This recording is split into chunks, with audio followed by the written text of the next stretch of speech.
Assalamualaikum warahmatullahi wabarakatuh. Nama saya Muhammad Mulki Firyansyah.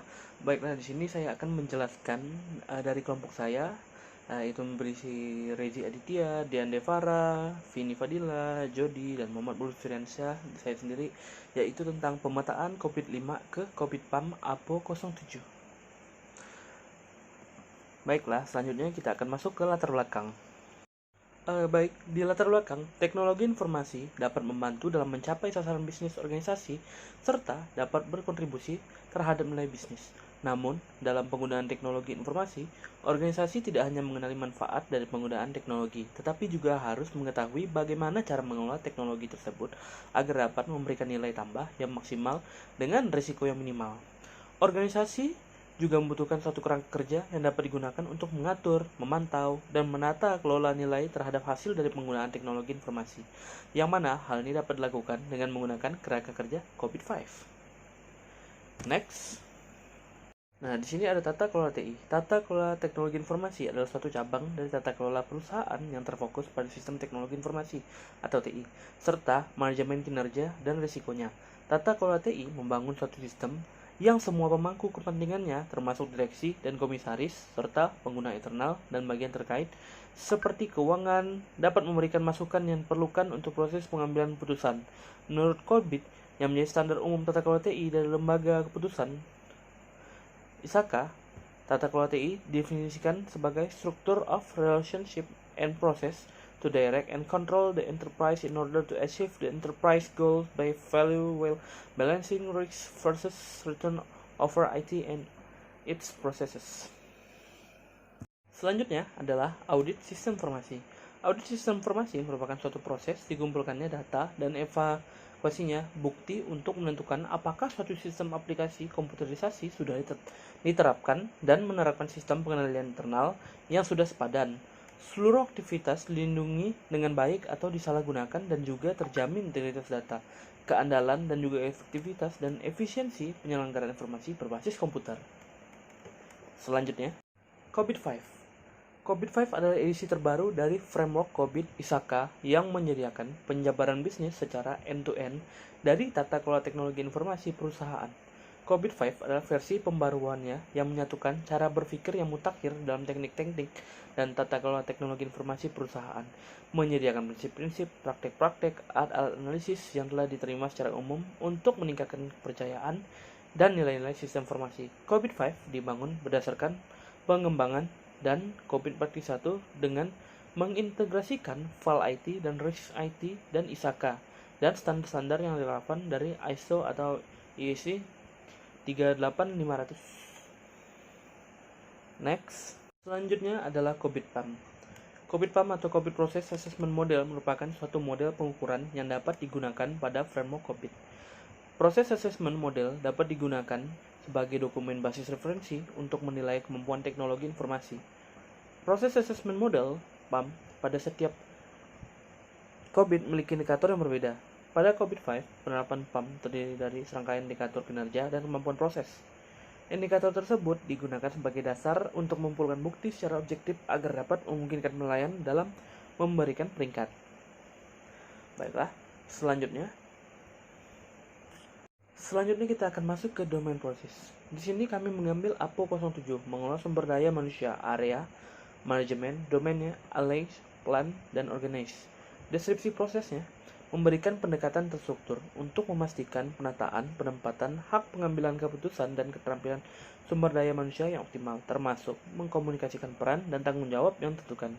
Rencana pembelajaran dan pertumbuhan dan ekspektasi kinerja didukung dengan orang-orang yang kompeten dan termotivasi.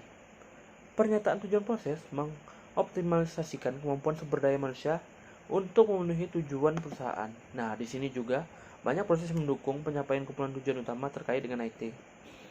Yaitu adalah tujuan terkait IT pertama itu penyelesaian TI dan strategi bisnis. Matriks yang berrelasi adalah persentase sasaran strategis dan kebutuhan yang didukung oleh sasaran strategis TI dan lainnya. Kemudian optimalisasi aset sumber daya dan kemampuan TI. Dan penyampaian program yang memberikan manfaat tepat waktu sesuai anggaran dan memenuhi persyaratan dan standar kualitas. Itu ada jumlah program atau proyek tepat waktu dan sesuai anggaran, presentasi kepuasan stakeholder terhadap kualitas program atau proyek dan lainnya. Personel bisnis dan TI yang termotivasi dan kompeten, yaitu persentase dari staf yang memiliki keterampilan terkait TI yang memadai untuk kompetensi yang dibutuhkan terhadap peran mereka. Jumlah jam belajar atau pelatihan per anggota staf. Kemudian, pengetahuan, keahlian, dan inisiatif untuk inovasi bisnis. Tingkat kesadaran dan pemahaman seperti bisnis tentang kemampuan inovasi TI.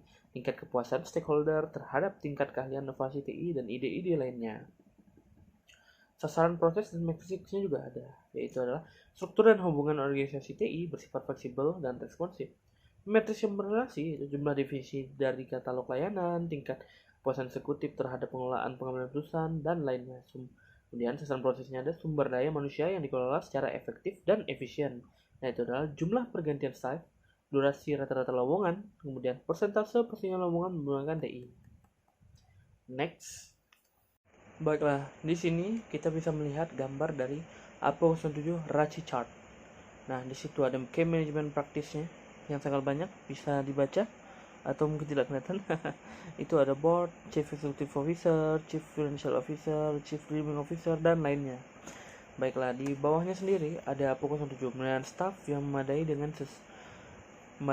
sesuai. AP07.02 identifikasi personel 11 utama. AP07.03 penilaian kemampuan dan kompetensi yang dimiliki personel. AP07.04 evaluasi kinerja karyawan. AP07.05 merencanakan dan melacak penggunaan TI dan sumber daya manusia bisnis. AP07.06 mengelola kontrak staff. Nah, disitu banyak juga tanda-tanda yang digunakan, bisa dilihat di tabel tersebut.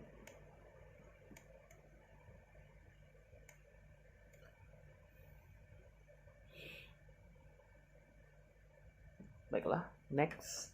Baiklah, selanjutnya adalah pemetaan KEPAM. Nah, di sini ada work products. Di situ ada nomor deskripsi dan dukungan. Nah, pemetaan KEPAM sendiri di sini ada nomor-nomornya EDM04 WP1, EDM04 WP3, dan sini bisa langsung dibaca deskripsi, prinsip-prinsip panduan untuk alokasi sumber daya dan kemampuan, rencana sumber daya yang disetujui, tindakan perbaikan untuk mengatasi penyimpangan pengelolaan sumber daya, definisi praktik pengawasan, anggaran TI dan perencanaan, anggaran komunikasi, kebijakan dan prosedur sumber daya manusia dan lainnya. Di sini bisa kita lihat sendiri pemetaannya KEPAM untuk di work product.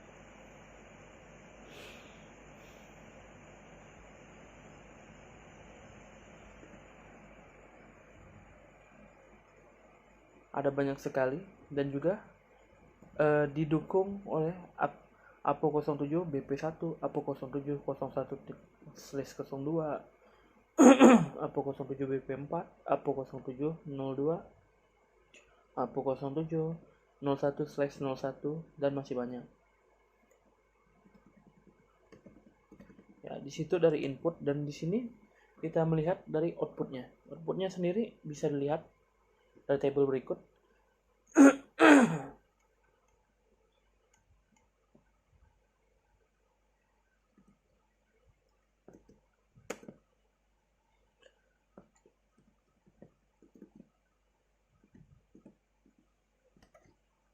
Next. Nah, baiklah, kita sudah sampai di akhir di kesimpulan. Di kesimpulan, pada dasarnya COVID-5 dan COVID-PAM memiliki banyak kesamaan terkait fungsi yang sama-sama membantu perusahaan untuk mengelola perusahaan mereka menjadi lebih baik. Pada COVID-5, penerapan PAM terdiri dari serangkaian indikator kinerja dan kemampuan proses. Indikator tersebut digunakan sebagai dasar untuk mengumpulkan bukti secara objektif agar dapat memungkinkan penilaian dalam memberikan peringkat. Perbedaan utama antara PAM COVID-5 dengan PAM pada COVID yang lain terletak pada perbedaan antara tata kelola dan manajemen, karena PAM pada COVID-5 berdasarkan model referensi proses yang direvisi dengan domain tata kelola baru yang dimodifikasi. Beberapa proses baru mencakup bidang fungsionalis, bisnis, dan TI. Pada COVID-5, PAM terbagi menjadi dua bagian, yaitu teknik mengukur nomor tingkat yang digunakan untuk menilai bagian dan dimensi proses yang terdiri dari 5 dimensi proses. Dari pernyataan tersebut, dapat disimpulkan bahwa kerangka kerja COVID memiliki integrasi yang tidak terbatas dan selaras dengan tujuan sendiri. Baiklah. Next. Baiklah, sekian penjelasan dari saya. Apabila ada kesalahan kata-kata atau banyak yang terlewat, mohon maaf. Sekian dari saya, wabillahi taufiq wal hidayah. Assalamualaikum warahmatullahi wabarakatuh. Terima kasih.